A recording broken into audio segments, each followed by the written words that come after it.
જય શ્રી કૃષ્ણ. ફોગર સિસ્ટમથી આ વર્ષે એટલું જોરદારનું રિઝલ્ટ રહ્યું છે ને કે હાલો તમને મસ્ત વિડીયો બતાવી દઉં અને તમને પણ એમ લાગશે કે ના ના ખરેખર આવું બધું હોવું જરૂરી છે. કારણ કે આ વર્ષે આપણે આ 12 ફોગર સિસ્ટમ ગોઠવા છે અને અમે જ્યારે મકાન બનાવ્યા ને આ નવા મકાન અમે જ્યારે બનાવ્યા ને ત્યારે જો આ ઉપર જે પાણીનું વરસાદનું ભૂંગળું છે, વરસાદનું પાણી બહાર આવવાનું અને એવું ને એવું ભૂંગળું એકાઈ મેક્યું હતું, પણ એની અંદર ખિસકોલા અને ઘો ને એવું બધું અંદર જતું હતું ને એટલે આપણે એની આડું આ ડબલું ભરાઈ દીધું હતું. તો ડબલું તો આપણે મકાન કર્યું અને 2 વર્ષ થયા, 2.5 વર્ષ, અને એટલા વર્ષથી જ આપણે ડબલું ભરાયેલું રાખતા હતા કારણ કે એની અંદર આ બધા જીવ મેં કીધું એ બધા જાય નહીં એટલા માટે. તો તમે જો વાવ મસ્ત નજારો. તો એ આ દેવચકલી છે અને એણે એ ડબલાની અંદર માળો હું કામ બનાવ્યો કે આ ફોગર સિસ્ટમ જે અત્યારે તમે જોઈ રહ્યા છો આ બધી ચાલુ જ છે. ફોગર સિસ્ટમના હિસાબે અહીંયા વાતાવરણ એટલું ઠંડુ રહ્યું એટલે આ વર્ષે એણે માળો બનાવ્યો અને માળાની અંદર બચ્ચા સરસ રીતે પાકી ગયા છે. અને અહીંયા ગાય માતાજી છે અને બરોબર ગાયની ઉપર ચકલીના બચ્ચા મસ્ત પાકી ગયા છે. અત્યારે એને ચણ તો આપી પણ હવે અમે અહીં છીએ એટલે જો એ આ ડાળી ઉપર બેઠી છે અને એ બોલવાનું ચાલુ કરી દીધું છે.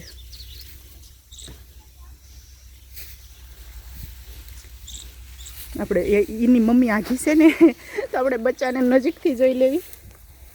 હિરલ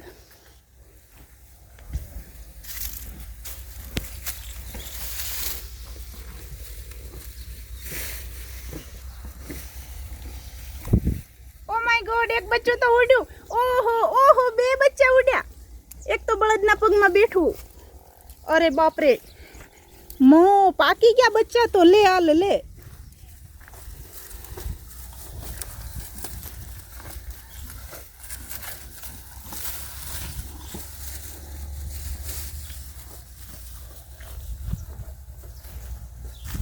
ઓહો સરસ. લ્યો, આજે છેલ્લો દિવસ હતો આ બચ્ચાને માળામાંથી બહાર નીકળવાનો અને અમે આજે જ વિડીયો બનાવ્યો. બહુ સરસ ગણાય. નહીતર મારે જો મેં આજે આ વિડીયો ના બનાવ્યો હોત તો કદાચ આ બચ્ચા ઉડી ગયા હોત. વાવ સરસ, પાંખું આવી ગઈ. લ્યો મસ્ત બચ્ચા છે. એક બચ્ચું તો સીધું જ ઓલે ઝાડ ઉપર બેઠું. બહુ સરસ ગણાય. લે વાહ, અરે ભાઈ વાહ વાહ. આ નાનું હશે, ઓલું મોટું હશે એ ડાયરેક્ટ જ ઉડીને બેઠું છે. એને પણ બોલવાનું ચાલુ કર્યું.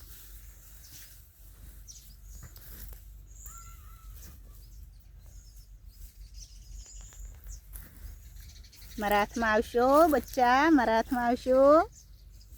એક વખત આવો ને હાથમાં. એટલે તમે તો સીધા ઉડ્યા. એક વખત અમારા હાથમાં આવો પછી અમે તમને હેરાન નહીં કરવી. એક જ વખત. ઓહો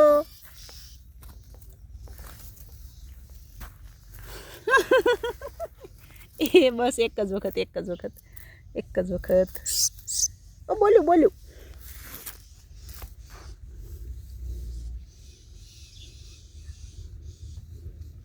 વાહ.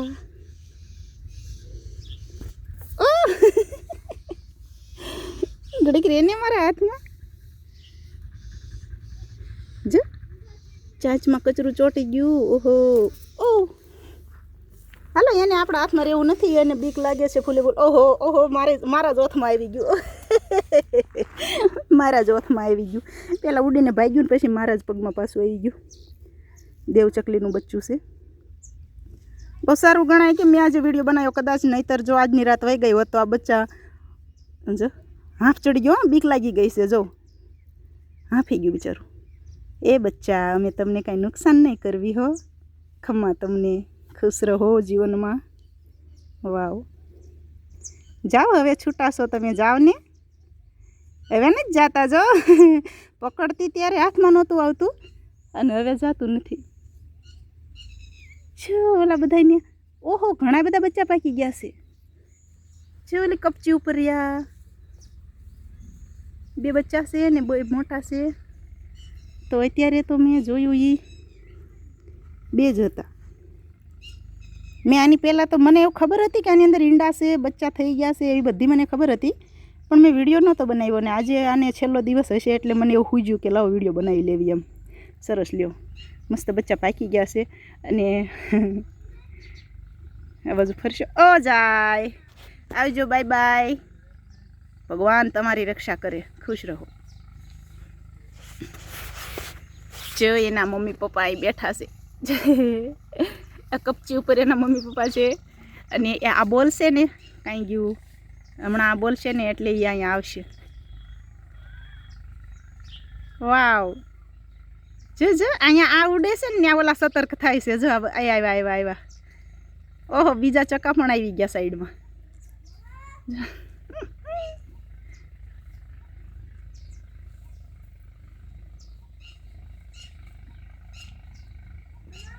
ઠંડો પોર થઈ ગયો છે મસ્તીને. ચકલાઓ રહ્યા એ ખડ ખાય છે અને ખડની અંદર જે બિયારણ પાક્યું હોય. ઓહો, ઓલો ચકો તો માળો બનાવવાની તૈયારીમાં છે. જો હળિયું લીધી ચાંચમાં. ફોગર સિસ્ટમ ગોઠવવાથી બહુ બધા ચકલીના બચ્ચા પણ પાક્યા. અને આ દેવચકલીના બચ્ચા પણ મસ્ત રીતના પાકી ગયા છે. આપણે જોઈ લીધા, બહુ મજા આવી, આનંદ આવ્યો. જ ચકો કયો ક્યાં ગયો?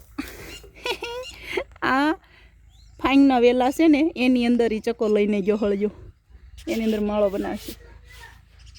ચાલો, આપણો ટીંડી પણ આપણી પાસે આવ્યો રહ્યો હશે. ટીંડી, ઓહો ટીંડી, ટીટોડીએ ચાલુ કર્યું. હો, ટીંડીને જોઈને જો ટીટોડીના પણ બચ્ચા થઈ ગયા છે. એનો તો ઘરે 4 પાકી ગયા છે. કેટલા મસ્ત તેતર પણ હાલ્યા જાય છે. હાલો આપણે તેતરને પણ લઈ લેવી વિડીયોમાં. હાલો આવજો, તેતર મસ્ત જોઈ લેવી અને પછી બાય. જય શ્રી કૃષ્ણ, ખુશ રહેજો.